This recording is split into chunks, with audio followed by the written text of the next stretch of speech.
राधे राधे। जय श्री कृष्ण प्यारे भक्तों। आज मैं आप लोगों के साथ अपना एकादशी रूटीन शेयर करने वाली हूँ। तो चलिए वीडियो में आगे बढ़ते हैं। यहाँ पर मैं मंदिर को साफ़ कर रही हूँ। मंदिर दोनों टाइम पूजा पाठ करो तो कुछ न कुछ गिर जाता है, धूल मिट्टी इकट्ठी हो जाती है, इसलिए मैं मंदिर को पहले साफ़ कर लूँगी। उसके बाद जो भी होगा फिर कचरा निकलेगा, उसके बाद मैं नीचे से सफाई करूँगी। पहले मैं डेली मंदिर को पहले साफ़ कर लेती हूँ, उसके बाद पोछा लगा के फिर मैं पूजा करती हूँ। यहाँ पे मैं मंदिर को नीचे से साफ़ कर रही हूँ, आप देख सकते हैं।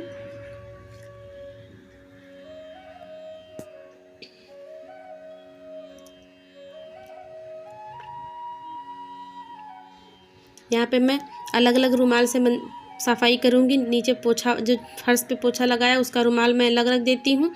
और अब मैं मंदिर में जो भी फ़ोटो तस्वीरें हैं मैं उनकी सफाई कर लूँगी। और बाबू के मंदिर में जो सिंहासन पर, उनके चौकी पर जो कपड़ा बिछा रहता है उसको साफ़ कर लेती हूँ।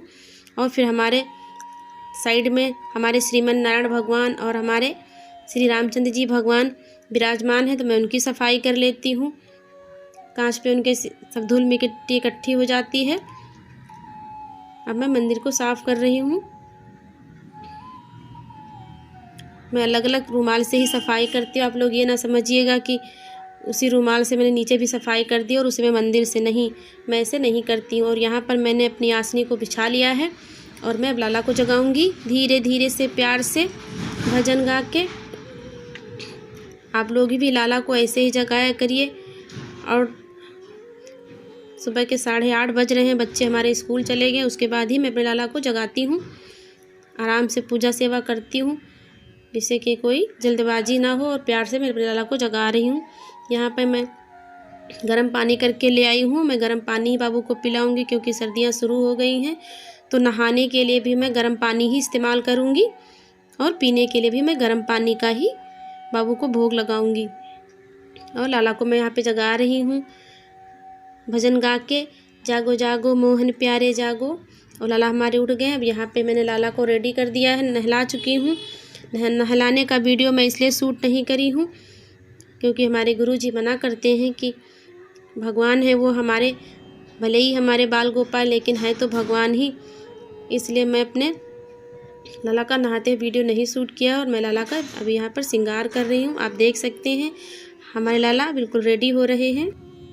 और ये भी जितने भी लाला हमारे ड्रेसेस पहने हुए हैं, वूलन पहनते हैं, वीडियो में आप देखते होंगे, ये सारी हमने घर पर ही बनाई है। लाला का बिस्तर और ओढ़ने के लिए चादर, ये सब मैं घर पर ही बनाती हूँ अपने बाबू के। कैसी लग रही है आप कमेंट में ज़रूर बताइएगा। और यहाँ पे मैंने लाला का श्रृंगार कर दिया, कंगन भी पहना दिए हैं। देखो मेरे लाले कितने सुंदर लग रहे हैं, प्यारे बाबू।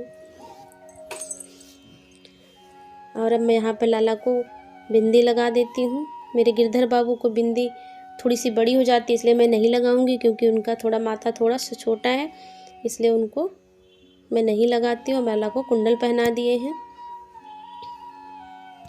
आप कमेंट में ज़रूर बताइएगा कि हमारे लाला का श्रृंगार आपको कैसा लगा, कैसे लगते हैं हमारे लाला। और मैं यहाँ पे सबको टोपी लगा रही हूँ क्योंकि ठंडी शुरू हो गई, बच्चों के हिसाब से तो ठंडियाँ शुरू हो गई हैं, इसलिए हमने लाला को कैप भी लगा दी है। और हमारे गिरधर की कैप थोड़ी सी बड़ी पड़ रही थी, इसलिए मैं बार बार नाप के देख रही थी क्योंकि कितने दिनों के बाद मैंने निकाली तो पता ही नहीं चल रहा था कौन किस पर किस ड्रेस की कैप है कि किस पे मैच करेगी। थोड़ी बड़ी लग रही थी, इसलिए मैं बार बार उनको लगा के देख रही थी। फिर हमने हेयर लगा के टोपी लगाई तो अच्छे से बन गई। और ये हमारे केशव बाबू हैं। ये केशव बाबू ना हमारे बहुत शैतान है। अभी हमारे केशव बाबू का बर्थडे आने वाला है 24 दिसंबर को, तो आप लोग हमारे बाबू को हैप्पी बर्थडे ज़रूर बोलिएगा। और ये देखो हमारे बाबू तैयार हो चुके हैं। आप लोग ज़रूर बताइएगा हमारे लाला आपको कैसे लग रहे हैं। अब हमारे लाला मंदिर में विराजमान हो जाएंगे। अब हम करेंगे इनकी पूजा, तो चलिए हम पूजा कर लेते हैं। और यहाँ पर हमारे लाला मंदिर में विराजमान हो चुके हैं। मैं पूजा करूँगी। यहाँ पर मैंने मंदिर में एक दिया लगा के रख दिया है।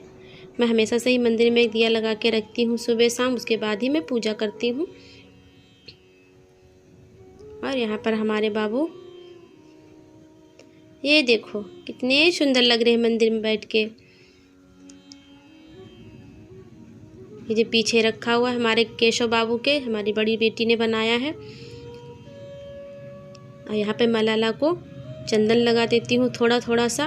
अभी ठंडियाँ शुरू हो गई इसलिए हम उनको पूरे माथे पर चंदन नहीं लगाएंगे, बस थोड़ा थोड़ा सा ही माथे पर टीका करेंगे, क्योंकि चंदन ठंडा होता है इसलिए हम नहीं लगाएंगे।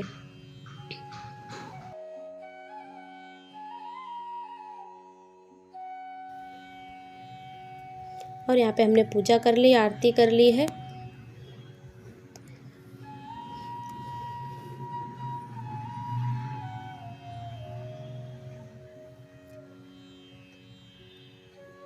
फिर आचमनी करके हम बाबू को, आज मैं तुलसी पत्र रखना भूल गई भगवान के श्री चरणों में।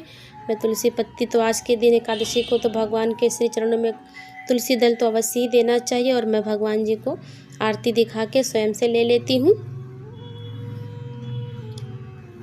और यहाँ पर हमारी पूजा हो चुकी है। अब मैं यहाँ पे लाला को भोग लगाऊंगी, अमरूद का भोग, क्योंकि आज हमारे पास दूध था नहीं इसलिए हमने अमरूद का भोग लगा दिया है।